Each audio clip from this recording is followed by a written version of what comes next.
Hello, everyone. My name is Khang, and welcome back to another reading of the book Cultivate Happiness, Master Life. Today, we're continuing on Chapter 6 Children Are Happy Babies. The girl, I feel very grateful for what you have shared. Having inner peace, compassion, and gratitude will help everyone achieve harmony and happiness in marriage and other relationships, especially with one's mother-in-law. Can you help me deeply understand how to help my children be happy and joyful? The wise man. Making children happy is very simple. However, first, you need to understand the concepts of modeling and leading by example. The girl. Please guide me more. Modeling and leading by example. The wise man. Modeling is seeking to bring about change in children through international parental action. Leading by example is when parents naturally act in a way that influences children. The girl. Can you give me clearer examples? The wise man. For instance, you expect your children to read books, so you make an effort to read books yourself to make them read like you. That is modeling. If you have a genuine passion for reading books, and over time your child is influenced and copies you, that is leading by example. In your opinion, which is simpler, modeling or leading by example? The girl. Leading by example, sir, because it is acting out of passion without seeking to change anyone. So one will not feel pressured or attached to another's change. But how can we set an example for our children when it comes to things that we do not have passion for but want them to do? The wise man. You should contemplate and nurture the habit of enjoying everything you do and excel at everything you enjoy. Then you will qualify to be a personal example. The girl. Yes, looking back, I did not realize that I exemplified authorship for my child. My daughters saw that I enjoyed and focused on writing books, so she naturally became a prolific creative writer. She wrote me with great enthusiasm and eagerly shared with me. I was quite surprised by your creative writing ability. She could sit and write books continuously from morning to night. You are right. When we lead by example, everything comes very naturally. Children will act as we do. The wise man. With the attitude of modeling or seeking change in children, parents tend to become attached, annoyed, and blame children. This inadvertently causes children to lose blessings, and over time, the relationship between parents and children will become unsatisfactory, and the child's life will gradually worsen. The girl. In this situation, what should parents do? The wise man. Instead of getting annoyed and blaming children after each mistake, parents should draw lessons, realizations, and understandings with a grateful attitude. Over time, this will help children accumulate blessings, become wiser, have a better life, and have a satisfactory relationship between the parents. The girl. I'm not fully grasping the meaning of these things. Can you please elaborate? The wise man. Imagine someone causing pain and distress to others. They're planting bad seeds, and multiplying bad seeds leads to undesirable outcomes. But if parents draw lessons, realizations, and understandings instead of feeling hurt and troubled by children's mistake, children inadvertently become parents' teachers. This helps children accumulate good seeds. However, parents should note not to be grateful to the children's mistake, but to the lessons learned from those mistakes. The child is the one planting good seeds that allows the parents to gain those lessons. Over time, the child would not repeat the same mistakes and their life will become better. The girl. Please provide some more examples for me. The wise man. One night, my wife and I bought a lot of tissue paper, but went to bed early before putting it away. The next morning, We awoke to find out our children had used it to create a huge battlefield. Seeing this, parents would normally become angry and scold their children. But because my wife and I had the mindset of always drawing lessons, realizations, and understanding from undesirable things, we silently looked at each other with smiles and went back to sleep. Afterward, we playfully helped the children clean up the battlefield and taught them the proper role and value of things we buy. Remarkably, in the many years since, our children have not repeated this mistake. From then on, whenever my wife and I bring anything new into our home, our children have the chance to understand its value and appreciate it deeply. The girl: that is amazing. I learned a huge lesson here. Unintentionally, I have done that with my child before. In the future, I would apply this more purposely. Can you give me more advice? The wise man: the key to doing this is nurturing an inner state of peace, compassion, and gratitude for your child's presence. When your child was first born, were you greed and imagination for your child very low? The girl: I don't quite understand. The wise man: as long as your child was happy, eating and sleeping well, were you very satisfied? The girl: yes, of course. The wise man: that satisfaction came from stopping your greed and imagination for changes in your child. So you simply had compassion, inner peace, and gratitude when your child was with you. But as your child grew up, your greed and your imagination from your child increasingly grew. When their maturity was not within your expectations, did you then have the desire to change your child? The girl: yes, I did. The wise man: nothing is more precious and important than protecting your child with an attitude of compassion, inner peace, and gratitude. Over time, though, those feelings will gradually disappear when your child is with you. The girl: yes, if parents don't have those energy sources, it's not good for the child. In my observations of many social situations, I have seen that when a child makes mistakes, parents often lack the energy of compassion, inner peace, and gratitude to protect the child. They easily get angry, leading to an inability to control their emotions and causing harm to the child, spanking or scolding them. Over time, the child develops in two directions. In one direction, the child lacks confidence and fears everything from mistakes to scolding. This leads to feelings of inferiority and loss of self-belief. In the other direction, the child becomes violent, hitting and scolding others, developing aggressively.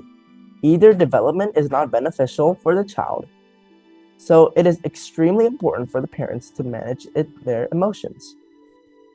Managing emotions.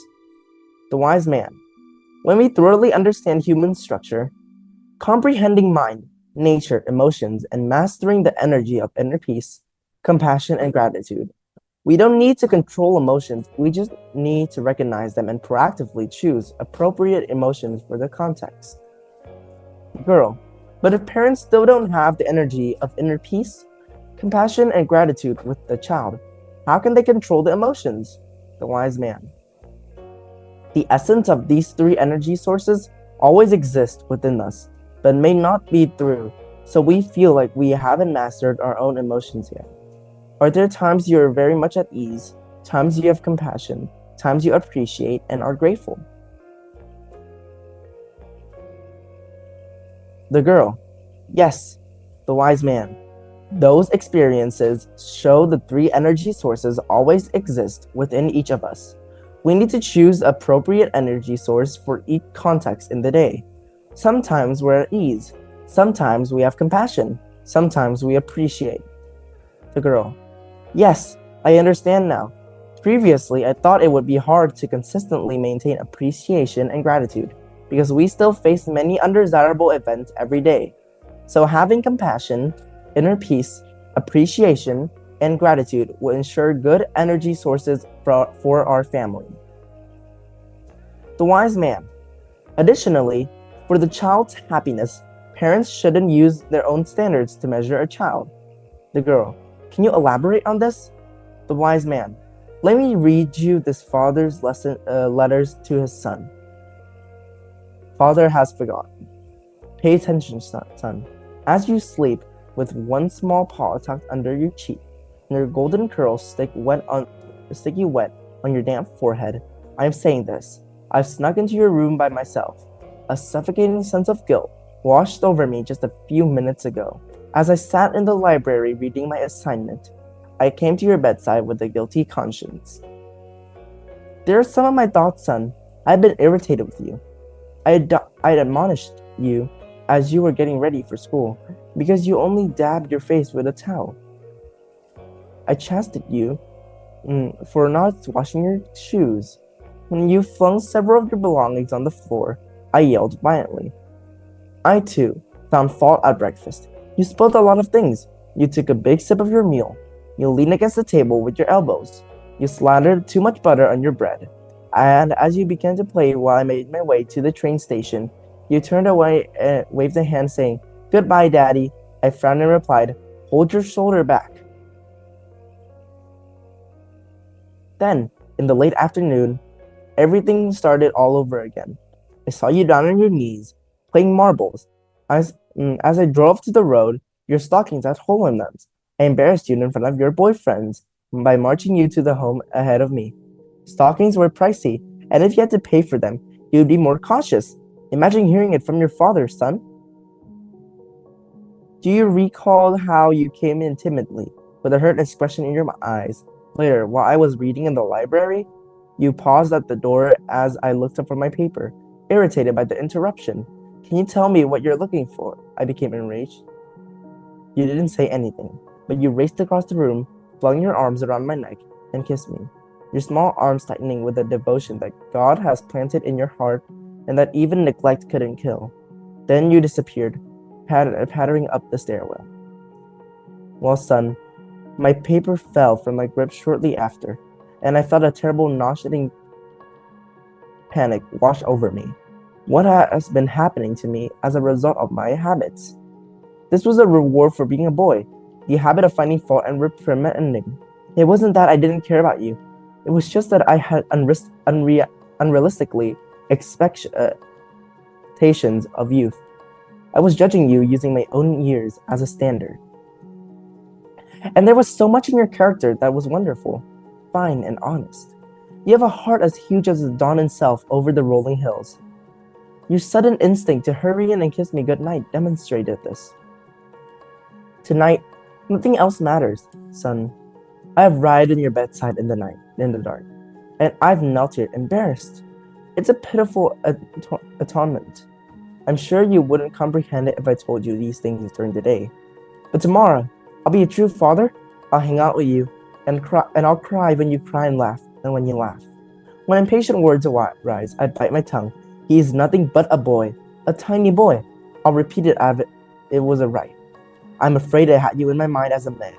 But, son, I see you now, crumpled and tied in your cot, and I imagine you as newborn. You were in your mother's arms, and the day your head on her shoulder. I've asked too many questions. The wise man. I hope W. Livingston Laren's letter, Father Has Forgotten, from Dale Carnegie's book, How to Win Friends and Influence People, makes you understand more deeply. The girl. Yes. The wise man. Children are very innocent. Just playing and being with their parents make them very happy. So when the child makes a mistake, parents shouldn't rush to judge or get angry. Instead, they should focus on the lessons, insights, and enlightenment gained, and be grateful that they have fortune to bless the child and help them mature more. The child won't repeat the mistake. The girl. Hearing the story and linking back to the formula of the root cause of life you shared, perhaps what you mean is that the child never actually had any issues. The issue lies in the parents' perceptions and attaching perceptions on the child behaviors, right? The wise man. Correct. The first very important thing in managing your emotions is recognizing the emptiness of all things and events. When we impose our own perceptions of it on a child, they determine whether we react positively or negatively to the child's action. We label the behavior as right or wrong, real or fake, good or bad, proper or improper.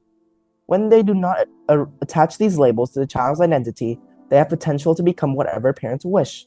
But once the child already has an identity, there cannot be anything else. So make a habit of keeping positive images of your child and forgetting negative ones. One important application of the principle of life is connecting parent-child relationships is that you cultivate your child's strength. Surely the weakness won't exist, and the image in our mind will be better and better. The girl. Excellent. I see the profound lesson here.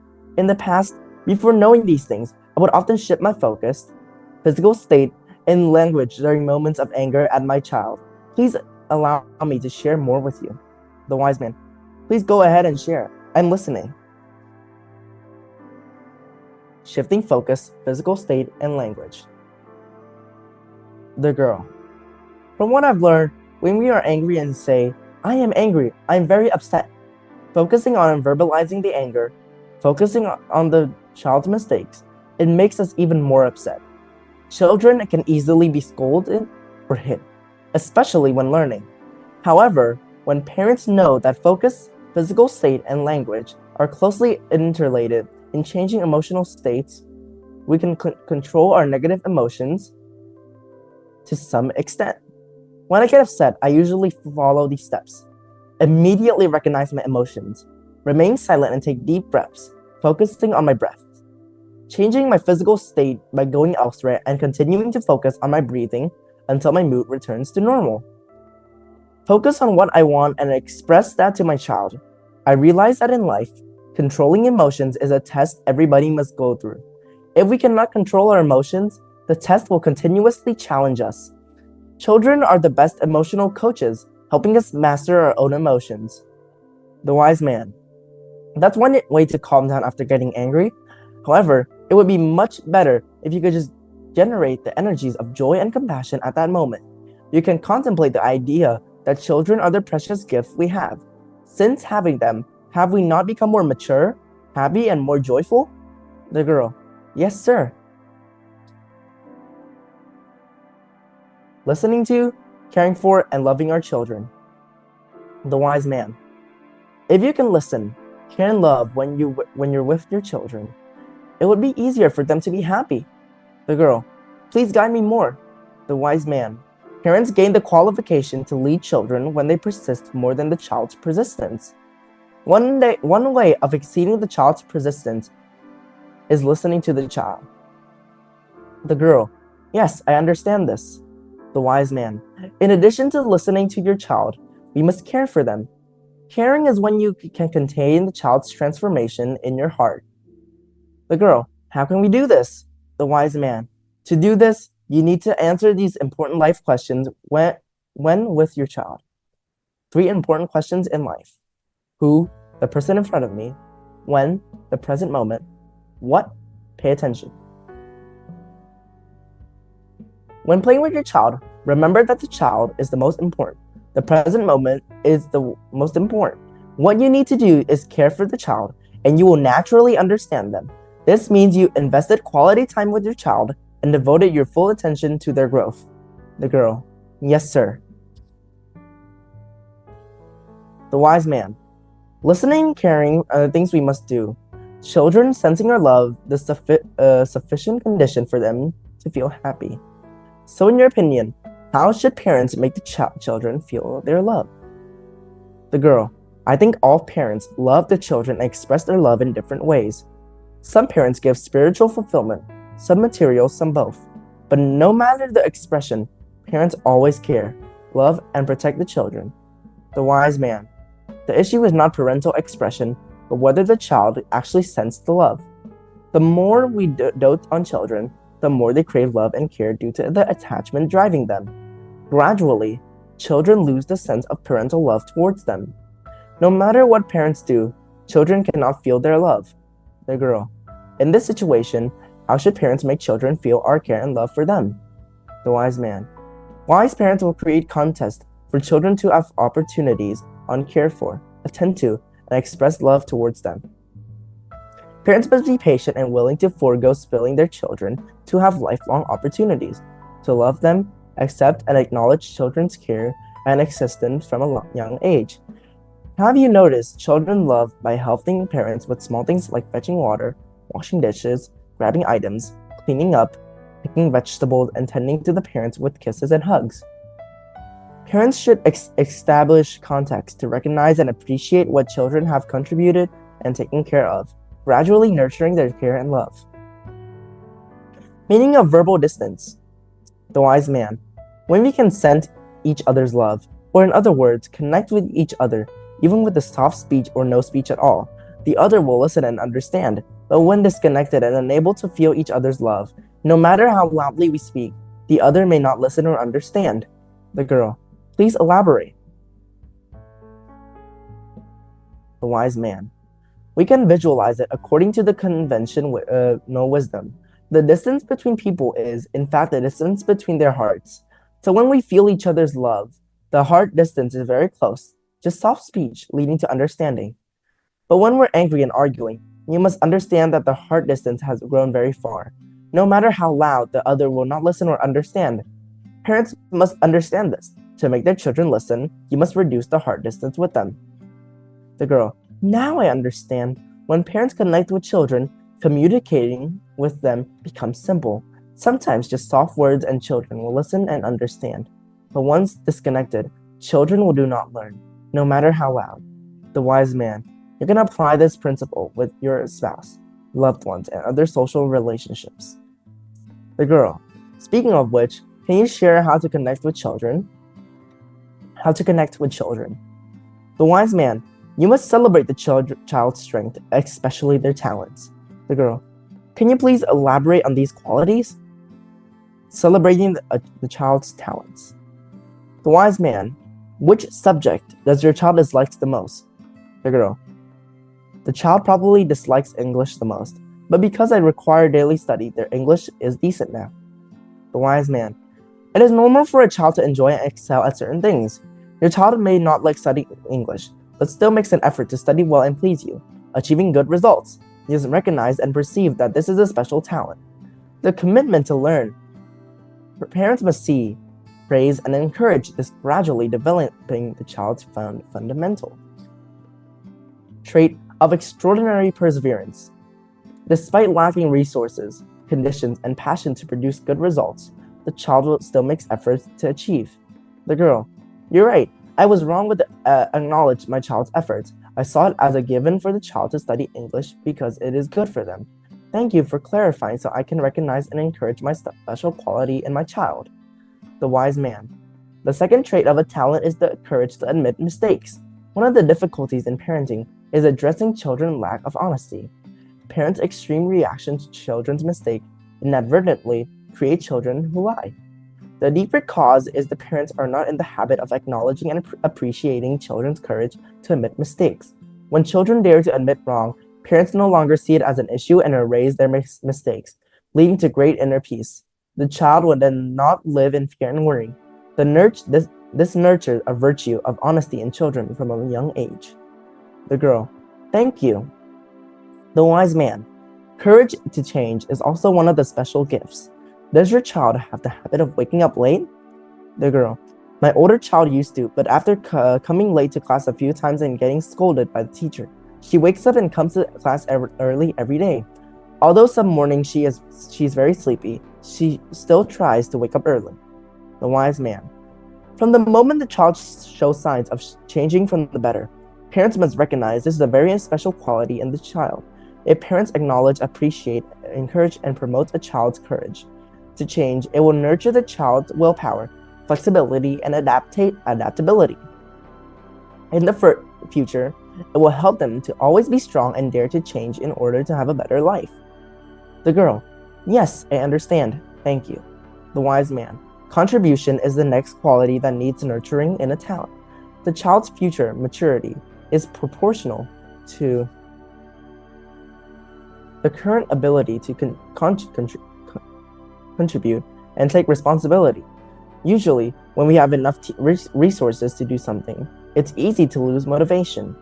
So parents must recognize the right timing to acknowledge and appreciate the child's contribution.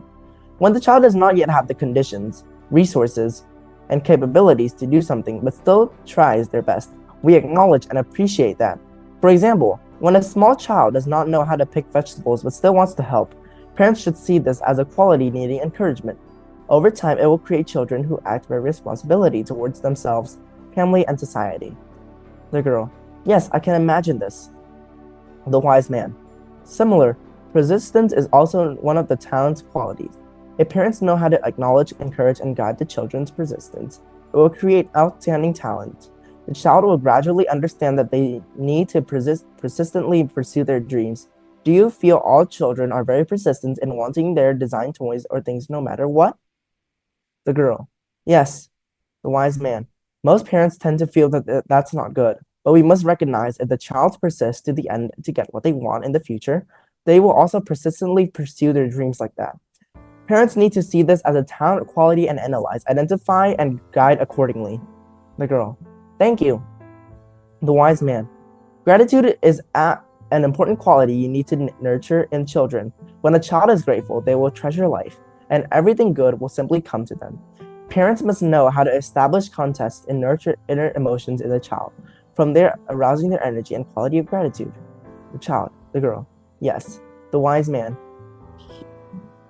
Humility is a gift that helps a child win people's heart.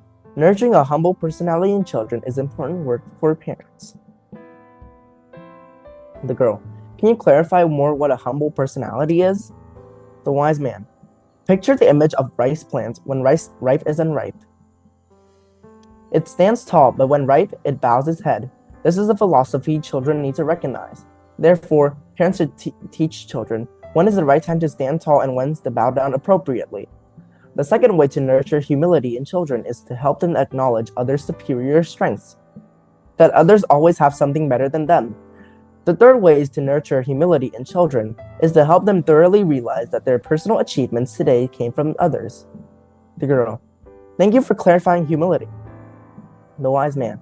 Next, to connect with children, their image of parents must be those who bring them joy, hope, trust, and wisdom, who always appreciate and are grateful for their existence, tolerate and love them, and demonstrate humility and honesty with them. The girl. For children to have these images is wonderful. Can you share how parents can easily project these images? The wise man. Parents should apply the 7 important givings in life. When communicating daily with children, let me tell you a story. The 7 important givings in life. A farmer met a Zen monk and asked, "Why have I been living righteously all my life, worked very diligently, yet still live in poverty now that I'm old?" Monk. A person's talents depend on their blessings. You just need to create blessings and you will have an abundant life. Farmer. How can I obtain these blessings? Monk. Giving will produce them. Farmer. How can I obtain these blessings? Monk. Farmer. I'm poor. How can I give? Without giving, I cannot accumulate blessings. Without blessings, my life remains poor, stuck in the vicious cycle. How do I break out of it? Monk. You're attached to the idea that you need money in order to give, but giving is not limited to money. Farmer. Please explain so I can understand deeply. Monk. There are 7 types of giving: face giving, eye giving, speech giving, mind giving, body giving, space giving, and seat giving. Farmer. Please explain these givings. Monk. Firstly, face giving is giving smiles. A smile can change a person's life, career, and a nation's destiny. Let me tell you the story. A middle-aged former athlete retired from track and field and thought that a famous athlete insurance sales would be a field that he could thrive in. Unexpectedly, after 6 months, he had not sold any insurance policies. Very troubled and confused, he asked his manager. His manager had observed him since he joined the company and knew what he lacked. Most was a sincere smile. When asked, the manager simply replied, "No smile, no customers. What you lack is a sincere smile. Go home and practice it by all means." Hearing the manager, the aspiring salesman practiced smiling. 6 months later, he sold some insurance policies, but was still unsatisfied with the results. Continuing to seek his manager's help, the manager let him know he could observe sincere smiles from young children. He suggested going to parks to watch them play and exhibit smiles. This would certainly teach him lessons. After a month immersed in candid, innocent, sincere laughter of children, he finally realized what a sincere smile was, one emitting from true inner joy. Finally, after a year, he became the top insurance salesperson for that prestigious company. Farmer. If so, just having a carefree, childlike smile could change my destiny? Monk. Correct. Farmer.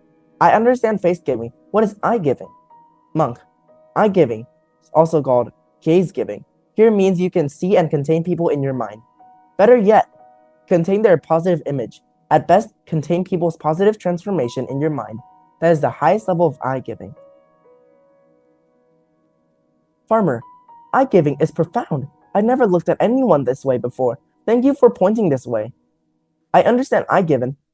What is the speech giving? Monk. Speech giving means giving good, uplifting speech. Speak words that help listeners gain joy, faith, hope, wisdom, encouragement, praise, affirmation, development. Farmer. Thank you. You're right. Words don't cost money. I should change my daily vocabulary. Monk. Next is space giving or compassion. This means not clinging to other faults and respecting, understanding, and accepting differences. And the person you should be the most compassionate with is yourself. Farmer. Thank you. You're right. I need to be more compassionate with myself. Monk. Mind giving is the giving appreciation and gratitude. You should not just appreciate and be grateful to those who did good for you, but also the lessons gained from those who did not. Farmer. Why should I appreciate and be grateful to those who did bad things to me? Monk. If you do not appreciate and be grateful for the lessons others' mistakes brought to you, you will generate resentment, and blessings will quickly disappear. Farmer. I see. What is body giving? Monk. Body giving is giving acts of help to others. Let's help those who need us, who are close to us, those in debt to us, and those who appreciate and are grateful. Give without seeking anything in return. Farmer. What does give without seeking anything in return means? Monk. That is helping without expecting repayment. However, you should note two concepts: giving down and giving up. Giving down is helping those weaker than you. In the long run, this will make both your and your lives increasingly worse. To avoid that impact, help them create blessings by asking them to assist and take on the responsibilities with you, or to help others. This will help them accumulate more blessings. If they cannot help or take on responsibilities, be grateful for the lessons learned from helping them. Giving up is asking those better off than you to help them, so that when you have the opportunity, you can help them in return. Farmer. I see. Monk. There's a story. In the past, a young boy returning home hungry from work stopped by a porridge stop and asked for the bowl of porridge. Seeing the poor boy, the owner gave him a bowl and told him to drop by for free porridge whenever he returned home hungry late at night. So at nights he worked late and was hungry. The boy would eat porridge there. Time passed and the boy family moved away. One day, the shop owner had to be hospitalized for surgery and he worried about the huge medical fees. However, the hospital notified him that the surgery was successful and that the fees had been paid for the young man who used to come for porridge. The surgeon who had operated on him was that boy from years ago. On the payment invoice, it clearly states, "Thank you for the bowl of rice years ago." Upon receiving this note, the man was extremely grateful because he had helped the boy. He only thought of helping him and get through his hunger. He didn't expect any repayment. When helping others, help with a sincere heart. Help others with a wish for their well-being, not for their own self-interest. As for receiving something in return, the universe will naturally arrange it. Farmer. Yes, thank you, Master. For a long time, I've also helped people, but perhaps not wholeheartedly and still with expectations. Now I understand. Thank you, wise man. Monk. Finally, there's giving your seat. Giving your seat here can be understood in two ways. The first, to give up your seat to an elderly woman, children, or anyone who needs a seat. You give your seat to them. The second meaning is to fully share with others everything you're able to do, thereby helping others become able to do the same as you, to help them be increasingly good and mature. Farmer. Yes. Monk. That is all the simplest thing about giving charity. You should practice it and gradually experience it, and then your life will change for the better. Farmer. Yes, thank you, Master. I've known now what I need to do. The girl. Thank you for sharing. I now understand that giving will help accumulate blessings for a better life.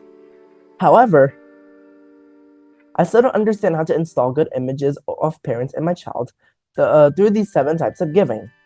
The wise man. Then just practice it. That is the simplest way to create value for your child, and it will be also help you and your child become more trusting and intimate. The girl, yes, sir. Using language in communication with children. The girl, from my daily observation of life, parents still often use imperative language with children, like eat, be quiet, sit still, go, to sleep, study, clean up, wash your hands, basically commanding others to obey. I feel this does not make children happy. The wise man. In this situation, the wishes and expectations of a parent are for the child to obey. Unknowingly, this daily lifestyle imposes a hierarchy in the family, where the head of the family has the right to command everyone must obey. This habit forms in the child's mind, so when they grow up and enter any environment, they may bow their heads before the leaders of that environment, right or wrong. If this educational ideology takes deep root in the child's mind, it will be different for them to become the person parents expect and mature fully. The girl, can you advise how parents should communicate with children appropriately? The wise man, you just need to spark positive curiosity in the child that will enlighten, understand, and transform by themselves. At the same time, use words that encourage, praise, affirm, build up, and bring joy, faith, hope, and wisdom to the child. The girl, yes, sir. Daddy hugs filled with love. Daily hugs filled with love. The girl, I also find that hugging a child every day can help parents connect with the child more. I like to hug my child for 60 seconds to help them feel my love. The wise man, you have understood well the importance of hugs to show love to your child. Very good. The girl, yes, sir. The wise man, you can hug your child many times a day and try to maintain whenever you meet, no matter how old they are. I also feel sorry for those who cannot hug their parents even when they are by their side. A hug can create miracles. Normally, children have rebellious phases. A deep reason is they do not feel true love from their parents. A hug will simply help the child feel that love. At first, some may not be used to it, but gradually the child will feel it. This method is very effective for both children and adults. If you want your husband to love you more, you can hug your husband and tell him to love him every day this way. The girl, thank you for sharing such interesting things. Currently, waking children up every morning and putting them to bed every night also puts a lot of pressure on parents and children. Waking up children easily and happily. The wise man, when parents wake up their children in the morning, the more irritable and annoyed they are from being pressured by the children's school time and parents' work time being delayed, the more severe the situation becomes. The morning after waking up is the golden time to implant good things into the children's subconsciousness.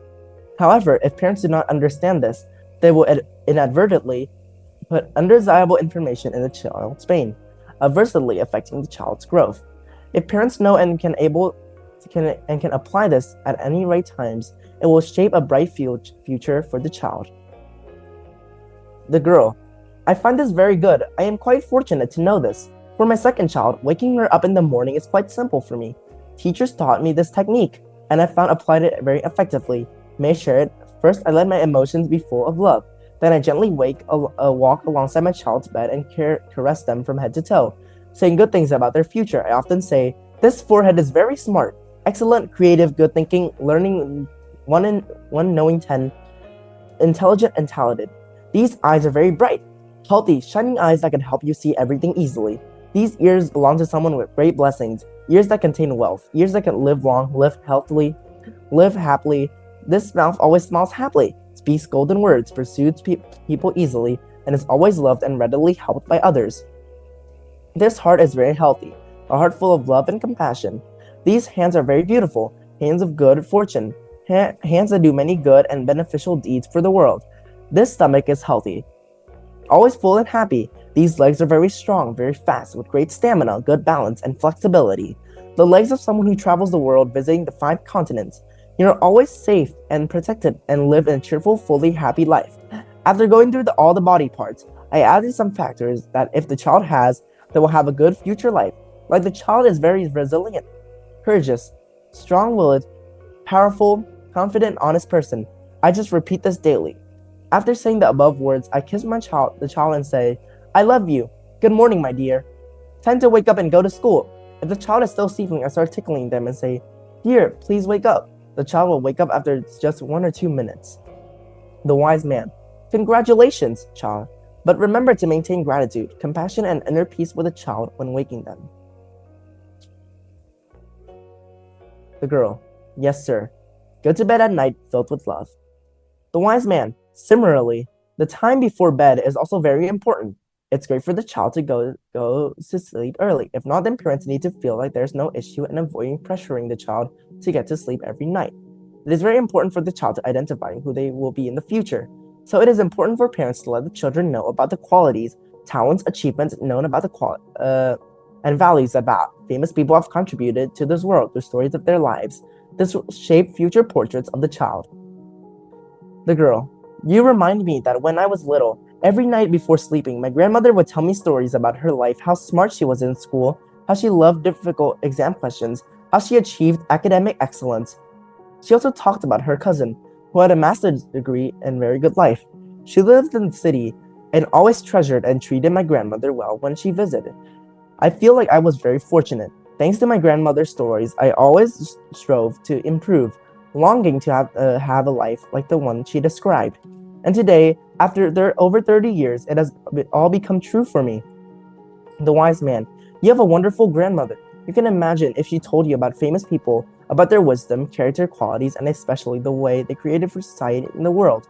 It would also would have provided the foundation to nurture your ambitions and dreams. The girl.